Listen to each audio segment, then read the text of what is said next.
Hello students, welcome back to the class. आज हम पढ़ेंगे 7th क्लास की इंग्लिश बुक हनीकॉम का चैप्टर 1, जिसका नाम है 3 questions.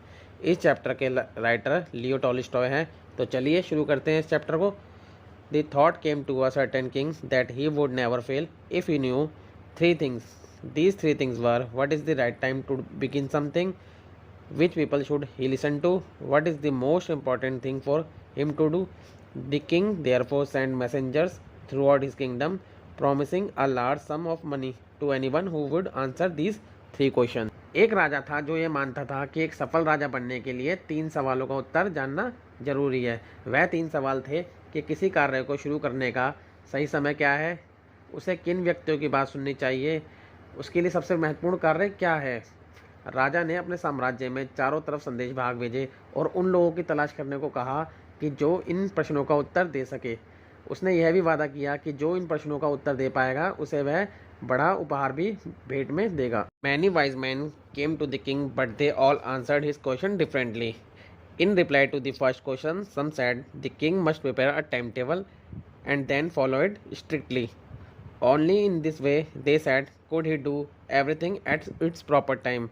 Others said that it was impossible to decide in advance the right time for doing something. बहुत से बुद्धिमान व्यक्ति आए, पर उन्होंने जो सवालों के उत्तर दिए वह बिल्कुल अलग थे। पहले प्रश्न के जवाब में उन्होंने कहा कि राजा को एक तय समय सारणी बनानी चाहिए और उसका सख्ती से पालन करना चाहिए, जबकि कुछ ने कहा कि यह निश्चित नहीं किया जा सकता कि किसी कार्य को करने का उचित समय क्या है। The king should notice all that was going on, avoid foolish pleasures and always do whatever seemed necessary at that time. Yet others said that the king needed a council of wise men who would help him act at the proper time. This was because one man would find it impossible to decide correctly without help from others the right time for every action. राजा को उस सब पर ध्यान देना चाहिए जो मूर्खतापूर्ण सीखों से बचाता है और उस समय जो भी जरूरी लगता है वह हमेशा करे। अन्य लोगों ने कहा कि राजा को बुद्धिमान लोगों का एक संगठन बनाना चाहिए और उचित समय पड़ने पर उनकी सलाह लेनी चाहिए। ऐसा इसलिए था क्योंकि एक आदमी का हर कार्य के लिए सही निर्णय ले पाना असंभव लगता था। But then other said that there were some things which could be urgent.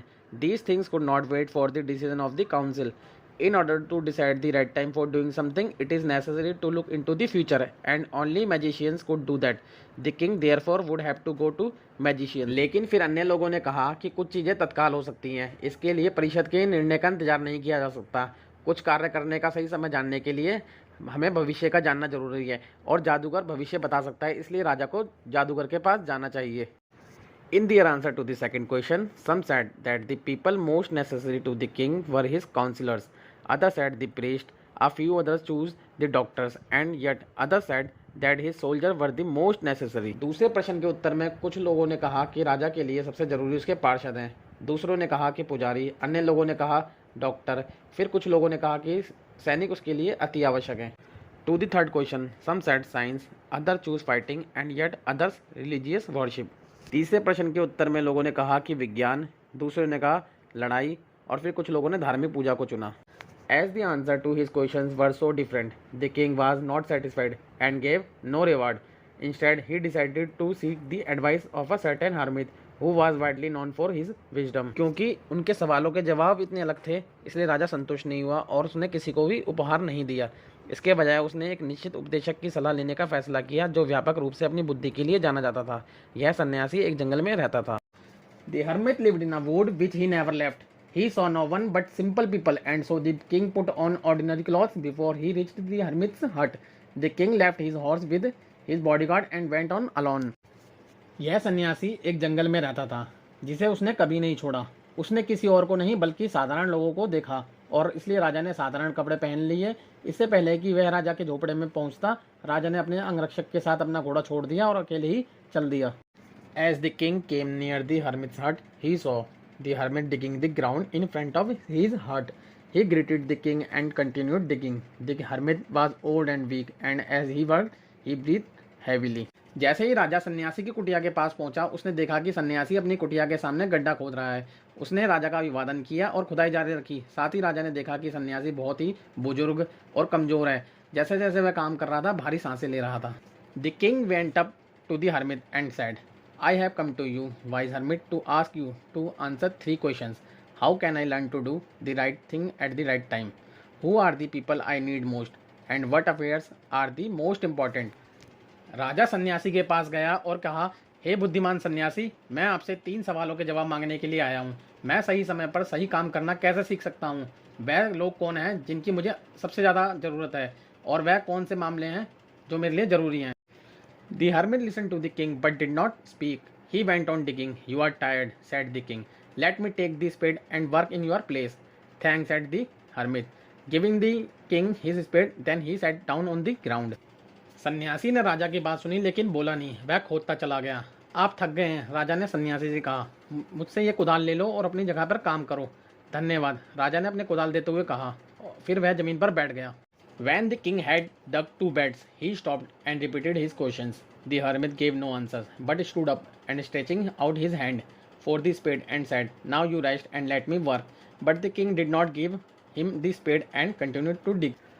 जब राजा ने जमीन को थोड़ा सा खोद लिया तो उसने अपने सवालों को फिर से दोहराया, लेकिन सन्यासी ने कोई जवाब नहीं दिया और खड़ा हो गया। उसने राजा से कुदाल मांगी और कहा कि अब तुम आराम करो, मुझे काम करने दो, लेकिन राजा ने उसे कुदाल नहीं दी और उसने खुदाई जारी रखी। 1 hour passed, then another. The sun went down behind the trees, and at last the king stuck the spade into the ground and said, I came to you, wise man, for an answer to my question. If you can give me no answer, tell me so and I will return to home. 1 घंटा बीत गया, फिर दूसरा। सूरज पेड़ों के पीछे चला गया और अंत में राजा ने कुदाल को जमीन में गाड़ दिया और कहा, मैं तुम्हारे पास आया था बुद्धिमान व्यक्ति, मेरे सवालों के जवाब जानने के लिए। यदि आप मुझे मेरे सवालों का जवाब नहीं दे सकते तो मुझे बताएं और मैं घर लौट जाऊंगा। Here comes someone running, said the hermit. The king turned round and saw a bearded man running towards them. His hands were pressed against his stomach, from which blood was flowing. When he reached the king, he fainted and fell to the ground. सन्यासी ने कहा, यहाँ कोई दौड़ता हुआ आ रहा है। राजा ने घूमकर देखा तो एक दाढ़ी वाला व्यक्ति उनकी ओर भागता हुआ आ रहा था। उसके हाथ उसके पेट पर थे जहाँ से खून बह रहा था। जब वह राजा के पास पहुंचा तो बेहोश हो गया और जमीन पर गिर गया। The king and the hermit removed the man's clothing and found a large wound in his stomach. The king washed and covered it with his handkerchief, but the blood would not stop flowing. The king redressed the wound until at last the bleeding stopped. राजा और सन्यासी ने उस आदमी के कपड़े उतार दिए। उसके पेट पे एक बड़ा घाव था। राजा ने उसे अपने रुमाल से धोया और ढक दिया, लेकिन खून बहना बंद नहीं हुआ। तो राजा ने उसको फिर से धोया और ढक दिया, जिससे उसका खून बहना बंद हो गया। The man felt better and asked for something to drink. The king brought fresh water and gave it to him.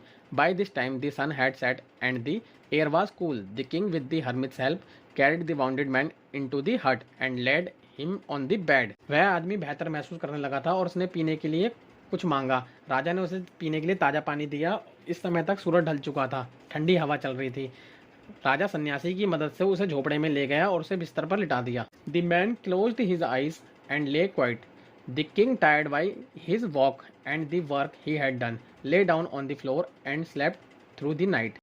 वह आदमी चुपचाप आंखें बंद करके लेटा रहा। राजा अपने चलने और काम करने से थक गया था और फर्श पर लेट गया और रात भर सोता रहा। When he woke, it was several minutes before he could remember where he was or who the strange bearded man lying on the bed was. जब राजा जागा तो उसे लगा कि यह कुछ मिनट पहले की ही बात है कि बिस्तर पर एक अजीब दाढ़ी वाला व्यक्ति लेटा हुआ था। Forgive me, said the bearded man in a weak voice.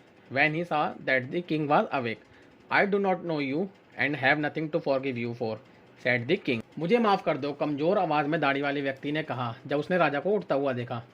मैं आपको नहीं जानता, मैं आपको किस बात के लिए माफ़ कर दूँ, राजा ने कहा। You do not know me, but I know you. I am that enemy of yours who swore revenge on you because you put my brother to death and seized my property.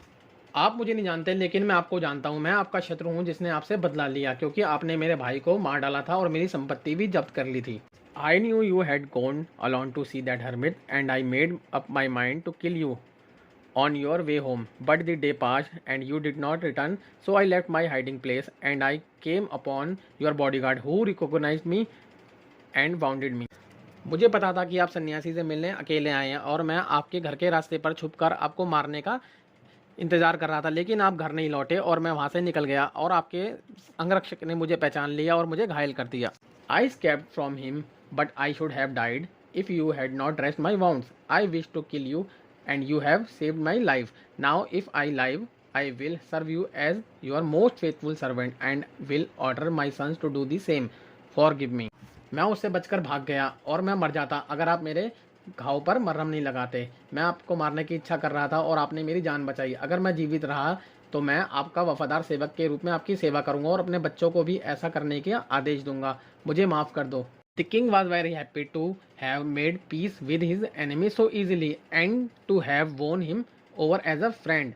He not only forgave him but said he would send his servants and his own doctor to look after him and he promised to give back the man his property. राजा अपने शत्रु के साथ इतनी आसानी से शांति बनाए रखने के लिए बहुत खुश था और एक दोस्त के रूप में उसने उसे जीत लिया। उसने न केवल उसे माफ़ कर दिया बल्कि कहा कि वह अपने नौकरों और स्वयं के डॉक्टर को उसकी देखभाल करने के लिए भेजेगा और उसने उससे यह भी वादा किया कि वह उसकी संपत्ति भी वापस कर देगा। Living the wanted man the king went out of the hut and looked around for the hermit. Before going away, he wished once more to get answer to his questions. The hermit was on his knees, sowing seeds in the beds that had been dug the day before.